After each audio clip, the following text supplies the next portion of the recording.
Welcome to the Lean Out Your Business podcast, a show dedicated to helping entrepreneurs accelerate business growth and simplify success. I'm your host, Krista Grasso, and I've been working with businesses for more than 2 decades to help them lean out and optimize what's working while eliminating anything that's not adding value. So if you are ready to get more time back in your day, more profit in your business, and to do business differently, growing and scaling on your terms, let's dive into today's episode. Hello, and welcome to another episode of the Lean Out Your Business podcast. Today is part 2 of our 2-part series on the areas of waste that are commonly found in coaching, consulting, and service-based businesses that causes you to leave a lot of time and money on the table, and that when eliminated will help you set the stage to be able to scale in a more simple and sustainable way.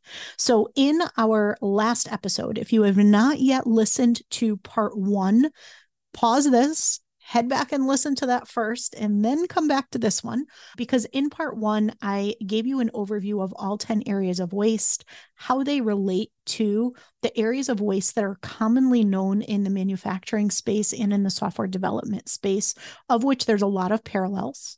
And I walked you through the first 5 areas of waste. So it was a pretty robust episode. Make sure that you go back and listen to that first. Today, we are going to round things out with the last 5 areas of waste. And as I shared in the last episode, if you want to dive deeper into each of these, if you want to better understand each of the areas of waste, what causes it, and specifically what you can do about it to eliminate that waste in your business, head over to leanoutmethod.com/reclaim and grab our Operation Reclamation workshop series. It's a multi-part workshop series that actually walks you through this in much greater detail than I'm going through here on the podcast.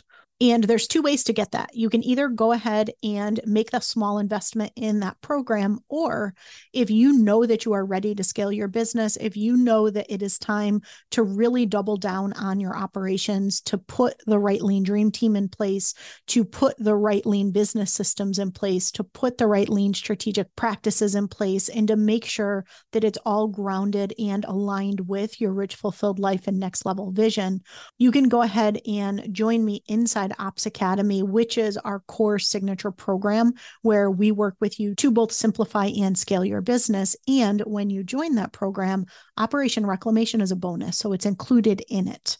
So you can either grab Operation Reclamation on its own, or you can go ahead and join Simplify to Scale, which I highly recommend if team, systems, planning, and making sure that you have a much more aligned business model with that overall vision and rich, fulfilled life that you have as a priority for you, then that would be the place to be, and you'll get Operation Reclamation along with it. With that being said, let's dive into the next 5 areas of waste that are really common in an online coaching, consulting, or service-based business, starting with searching. So searching is when you spend a ridiculous amount of time searching and trying to find things, especially digitally. And this could be you trying to find things. This could be your team trying to find things. This could be your client trying to find things within your programs and products. Now, when you're able to minimize searching, this really does help you get back a lot more time in your business, a lot more energy, and most importantly, it helps you eliminate a whole lot of frustration, because I don't know about you, but nothing frustrates me more than when I cannot find something. So this is one that often gets overlooked and minimized. I think a lot of people don't realize the impact that this can actually have in their business. But let's dive into some characteristics of what it looks like and some of the hidden impacts of searching and not being able to find things. So starting with some common characteristics. What I find is as a business starts to grow, especially when a business grows at an accelerated pace, it is really common to spend a lot of time trying to find things. It leads to what I call CFS, can't find shit syndrome. And this can look like you spending time trying to find your plans or trying to find where your team is on things to know what's going on and when things are getting done or who's doing what. This can look like you trying to find templates or tools or access the different assets that you have that you use internally within your own business. This can look like you trying to find documents or the correct version of a document. Maybe you have a webinar coming up and you're trying to find the right version of the presentation or the right version of the workbook that you're giving attendees. Now, there's things that you access every single day. Those are usually a little bit easier to find, even if they're in really weird places that nobody else would be able to find. Because you access them frequently, usually you're able to find them. But what about the things that you do repeatedly, like leading a webinar or a live training, but they're more infrequent? Those frequently can get really lost and hard to find if you do not have a really strong organizational structure in place, if you don't have a really good naming structure in place, if you and everyone on your team is not following the same standards for where to store things and how to store things. What about images? What about trying to find images for things, whether it's images in your shared folders, whether it's images in Canva or whatever tool that you're using for design? What about videos? How about trying to find your videos or trying to find pieces of content that you've created? Maybe you've had thought leadership content and you're like, I know I did a video on this. I did a live on this. When was it? Where was it? Where can I find that video? I want to pull a clip and be able to share it on social. And I don't remember exactly when I did it or where it's stored or what I said. Testimonials. How about testimonials from clients, right? You get great feedback. Sometimes it's live on a call. Someone says something and you're thinking, we've got to capture that and put that on the website. Sometimes it's a comment on social media that somebody posts and puts out in your group or on your Instagram or LinkedIn page. Sometimes it's something that someone emails in or a form that someone submits. How easy is it for you to be able to not only find testimonials, but be able to find the ones you need when you're about to promote a particular offer or product or service that you're looking for testimonials specific to? Screenshots. Have you grabbed screenshots of things and you want to access them? Again, maybe it's a screenshot of a testimonial. Maybe it's a screenshot of your program. Maybe it's a screenshot of a call that you are doing and you want to showcase the group and what people get when they join the group dynamic. Maybe it's multiple versions of documents, right? For example, in these 2 episodes, I'm talking about waste. Well, I have a waste guide. If you've not already grabbed it, you can go to leanoutmethod.com/waste, and it will give you a guide that walks you through these 10 areas of waste. I'm going a little bit more into depth in them in this particular series, but if you want the actual document that goes along with it, you can grab that there. Well, I'm consistently updating that document. I sometimes update the offer on the end of it. I sometimes update the examples that I share within it, or I find a great quote that ends up supporting one of the areas of waste and I decide to add it to the document. Well, I had an update that I wanted to make and I had somebody new on my team and I asked her to go out and please update the offer at the end of the document and go and reshare it out in the places that we email everybody. Well, she grabbed the wrong version of the document and updated it. And so I have 2 versions of the waste guide. I have one that's about 20 pages and I have one that's about 50 pages. She updated and shared the 50-page one. That's the internal document that I give people as part of the Operation Reclamation program. It's not the one that I give away for free as part of the free download. But she uploaded the wrong document, sent it out everywhere. I don't even know how many hundreds of people we sent the wrong document to, but it's because she didn't know how to find the right version of the document. I knew how to find it, but being new to the team, she didn't. And so that exposed to me a gap in training new team members to help them understand what to look for when they're looking for document versions, right? So that's just one example, but you can probably think of other similar things that happen internally in your company too, where either you're trying to find and manage content, assets, documents, versions, passwords, things of that nature. And it can be challenging to find what you need when you need it, or you find that you're the only one who knows where anything is, or someone on your team is the only one who knows where anything is, but somebody new coming in trying to find it doesn't know how. So this can also look like getting messages from your team or even your clients asking where things are. Where do I access this again? Where do I find this again? Or let's say on your team, you're looking at something that someone did and you're thinking, why didn't they just follow the system we have for that? Why did they completely reinvent the wheel? Or why did they do it that way? And when you ask your team member, it's, oh, I couldn't find it. Or, oh, I didn't know that existed. right? That's a really good sign that somebody spent time searching and was not able to easily find what they needed.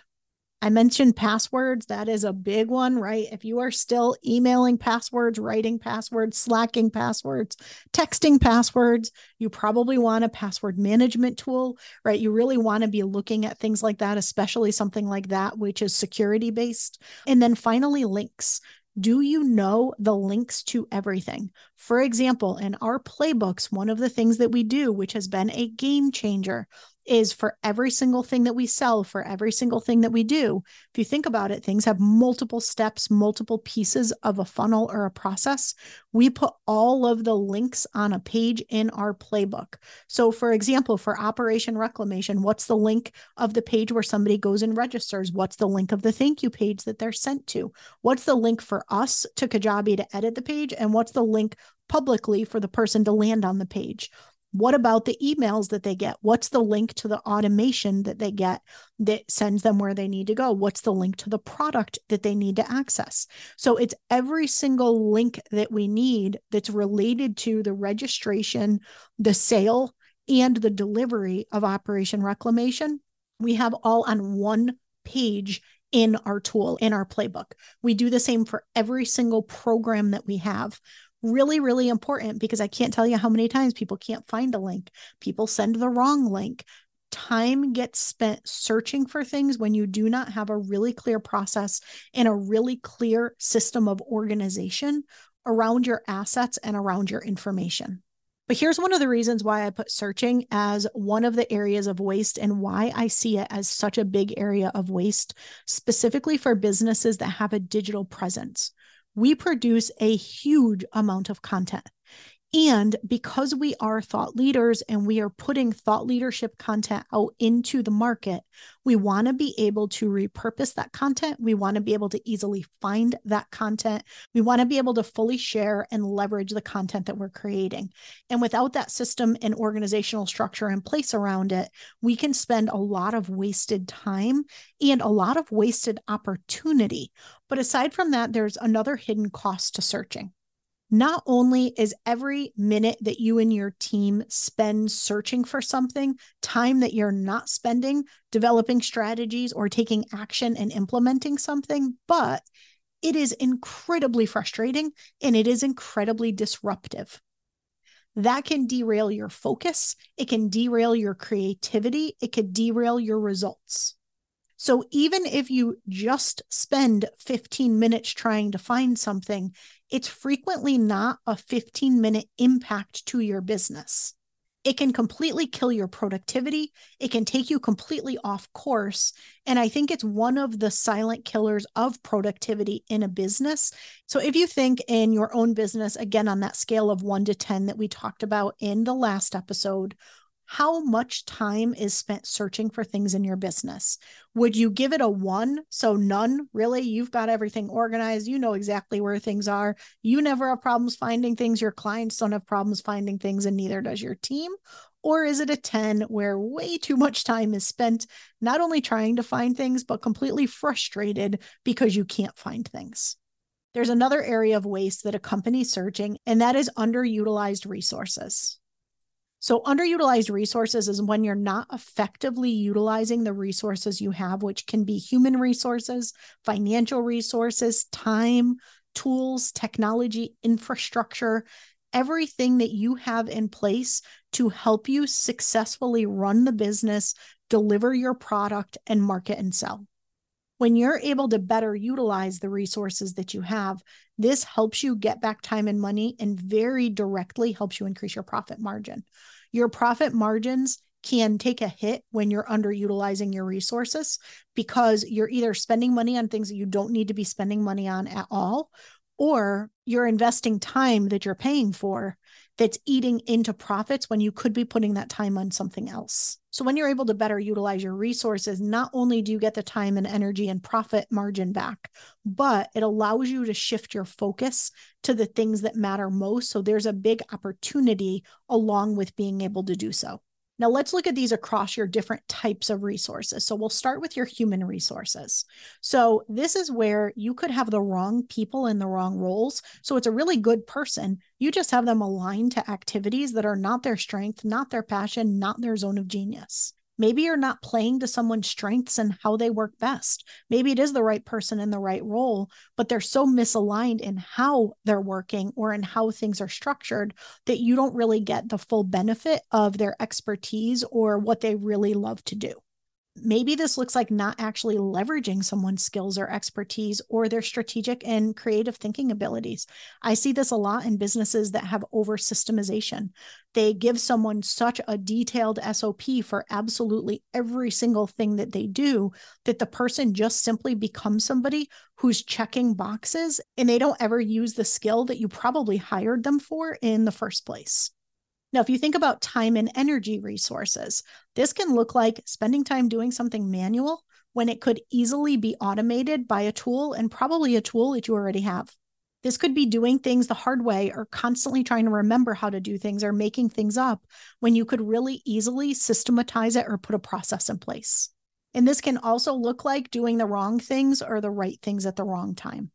And finally, if we look at your financial resources and your tool and technology resources, something I see so common is paying for multiple tools that do the exact same thing, or having tools that you pay for that you either do not use at all, or you don't even use half of the features that the tool has. So if you look holistically across the resources in your business on a scale of 1 to 10, how well do you feel like you're utilizing them, right? Are they underutilized? So a 1 means not at all. You are fully optimizing all the resources you have. Everything is great. There is no waste at all when it comes to your resources. And 10 is way too much underutilization going on. Now, one of the other areas of waste that often gets overlooked is knowledge depreciation. And knowledge depreciation is where time is invested in either acquiring or even generating knowledge that goes unused, and it ends up being out of date or obsolete by the time that it's needed. All things depreciate over time, including knowledge. When you're able to minimize knowledge depreciation, this frees up your time, it frees up your mental capacity, and it enables your team and your clients to be able to get results faster. So here's some examples. So this looks like investing in or buying training programs and content before you ever need it. And you either never get to it, or by the time you get to it, it's not even what you needed, or the data and information is out of date. This can look like content stuffing in your programs. You set your clients up to not actually be able to get through everything. You kind of do the kitchen sink approach where you throw everything you've ever created at somebody, thinking that that shows more value. And instead, what happens is it's a whole lot of content that you need to keep up to date and you need to keep relevant. And it usually ends up being so overwhelming for people that they don't end up using any of it, or they use such little of it that the knowledge depreciates and the value is not there. This could also look like doing detailed planning too far in advance. So by the time you go to get started, whether it's an internal project or whether it's a client project, all that scope and all that detail that you defined ends up out of date, and it's no longer relevant for the work that you need to do. Now, I see knowledge depreciation a lot when you're onboarding somebody new into your team.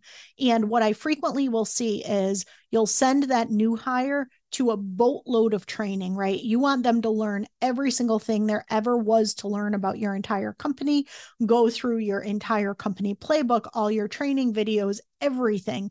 And it ends up being information overload, and it ends up being a really big gap between when they learn it and when they apply it, which means they forget most of what they learned. It's too much training before they actually are rolling up their sleeves and taking action and implementing. And it can also look like being in a place of consumption versus creation, right? Where you're just consuming, need more certifications, need more information, need more before you actually release something, do something, teach something, or feel confident in your ability around something. Now, similar to searching, there's also some hidden costs when it comes to knowledge depreciation. So each one of them can cause relearning and rework for you, your team, and your clients. And it ends up really cluttering your mind. It ends up impacting your productivity. It can end up being really distracting, and it can cause you to lose focus or slow down your results. And it very commonly causes decision fatigue. And there's an opportunity cost associated with it, right? What could you be doing instead? If you didn't just spend the last week learning something, or if your new hire didn't just spend the last week learning something that they're not going to apply or use for a really long time, what could you or they have been doing with that time instead? And how could that have helped you move your business forward? So I think that, one of the core success principles for entrepreneurship in general is being a lifelong learner. I know that's one of the core values that I have when I'm hiring people on my team. I want people who constantly want to improve and want to learn and want to get better and know more. That is a beautiful skill, and I don't think that should ever change. However, that being said, the way you approach learning and the way you leverage things more just in time, as opposed to acquiring things in advance, spending all your time learning something that you're not going to implement, that can end up having a really big impact on if it's actually valuable and if it helps propel you and your business forward, or if it ends up just being more of a waste of energy and something that clutters up your mind and causes decision fatigue. So it really comes down much more so to timing and relevancy than anything else. And again, that's not just for the things that you and your team consume. That's also for the stuff that you create and put out and your clients and community consume. So if you think about knowledge depreciation in your business on a scale of 1 to 10, how much is there? 1 being none, 10 being entirely too much. Now, another area of waste that accompanies this is fragmentation. And fragmentation is when there is no end-to-end holistic solution in your business, but you've got all of these multiple disconnected and fragmented parts that don't really fit together cohesively. When you're able to minimize fragmentation, it is one of the absolute best ways to accelerate your results. It helps you simplify and streamline your entire business, and it helps you to align your business model and strategies back to the vision that you have for your business and the vision you have for your rich, fulfilled life. So here's some characteristics. Having multiple people in multiple roles, and it's very much an individual approach as opposed to a team approach. Now, if you're not sure what I mean by that, go back and listen to the episode. Everything you've been taught about teams is wrong, because in that I break down something that I call the hub model versus the actual high-performing team ecosystem. You want a high-performing team ecosystem as opposed to the hub-based individual model that I see in so many businesses. And if you have an individual model today where you've got little parts of a lot of people, that usually leads to a lot of fragmentation. And it also tends to lead to a lot of things being dependent on you because you are the hub and you end up being the glue in the middle that kind of helps stick everything fit together. But there is no holistic end-to-end team dynamic or solution. This can look like multiple offers that are not aligned to your customer's journey, multiple tools or processes that don't talk to one another. And a really big piece of this is gaps in your overall funnels and strategic systems. So for example, somebody signs up for your free offer and you take them on this entire journey to try to convert them into your signature offer, what I call your SSO, your scalable signature offer, and they don't buy, right? A lot of times people don't buy the first time. Well, do you have a process in place to nurture, to follow up with, and to continue to invite them? So when the time is right, they do convert into your offer or they opt out if it's not for them. What about when someone does join your list or sign up for an opt-in or a freebie? Do you actually have a journey that you take them on? Do you have a holistic end-to-end path that they are following as part of their customer journey where you're guiding them with what to do next? I see fragmentation a lot in businesses when people piecemeal together strategies from multiple different experts, right? So instead of looking at your business as an ecosystem and finding a solution for your business as an ecosystem, you pick this strategy from person A and this strategy from person B and this strategy from person C. And the problem is The context in which they created that strategy may or may not fit your business. And if it doesn't, it's never going to work super well. But even if it does, the problem is it frequently won't produce the results that you expect because it's not connecting with the other strategies in your business in a way where you have something that fits together cohesively. So it's really important when you are choosing the things that you're doing that it's in alignment for you in your business, that you understand the context in which someone created it in, and that it aligns with your context. But the other piece that's really, really important is it needs to fit together with the other things that you're doing in your business. Otherwise, you have fragmentation and you frequently will not see the results that you want, or you'll have to work way harder than you'd like for those results. It's really important to look at your business as a whole and see how every single piece fits together and influences the other pieces in your business. You always want a really integrated and comprehensive ecosystem that is set up for success and scale for you. You don't want one-off disconnected solutions that lead to fragmentation. So on a scale of 1 to 10, how much fragmentation do you think there is in your business? 1, not much at all. Everything fits together. You've got a really beautiful, brilliant, holistic ecosystem where everything works really well together and is very strategically tied together in your business. Or 10, there's a whole lot of one-off and disconnected pieces, and things just are not producing the results that you want in the way that you know they could.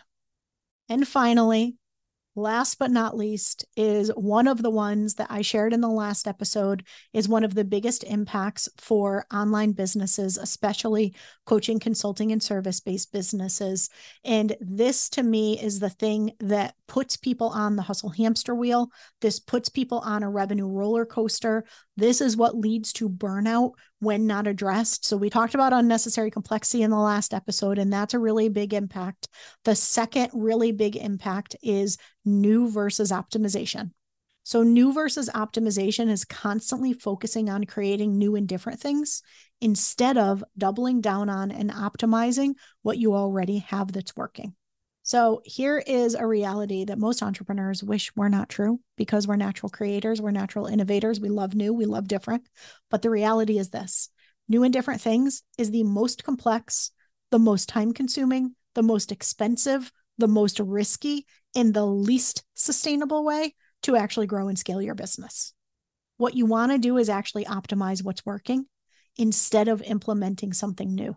That is the fastest way to increase your revenue and your profit margin, while also eliminating unnecessary complexity and maximizing your time and your resources. So if you only focus on 2 things, start by eliminating unnecessary complexity. That's going to give you back some capacity and some resources, and then dive into optimizing what's working in your business. So here is some characteristics so you know that maybe you're spending a little more time on new than you are on optimization.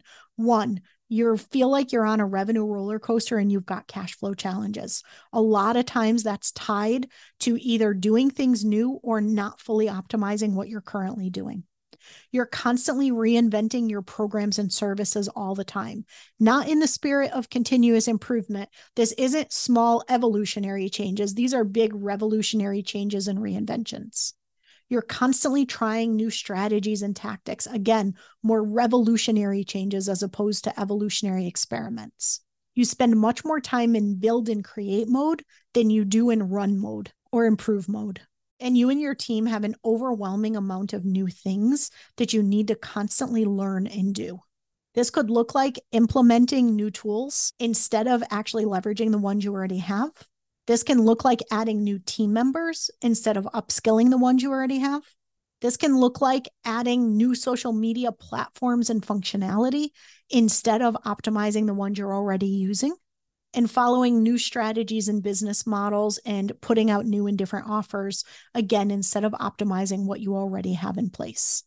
So here's a few challenges with frequently doing new and different things, especially new and different offers.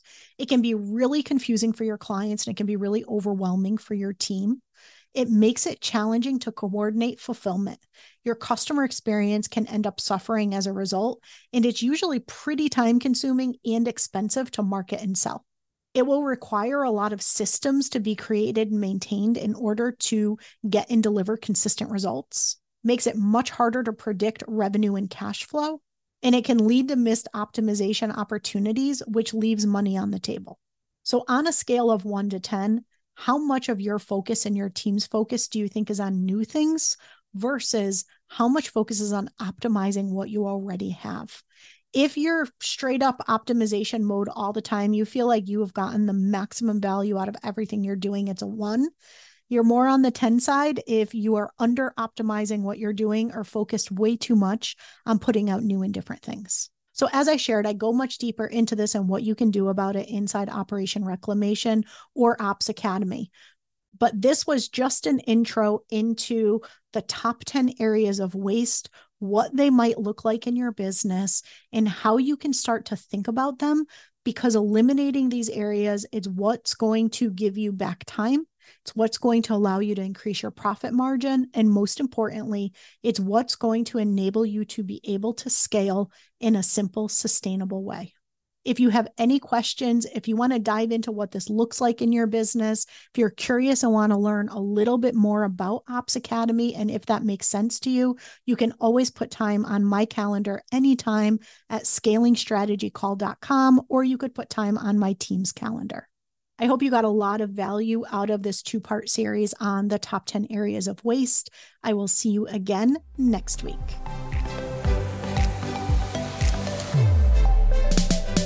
Thanks so much for tuning in to this week's episode. If you have not yet taken our scalability assessment, I invite you to head to leanoutmethod.com/assessment and take our interactive assessment that's going to help you look at how simple, how sustainable, and how scalable your business currently is. It includes personalized recommendations of where to focus next to get your time back, to increase your impact, increase your profits, and ultimately step into your rich, fulfilled life.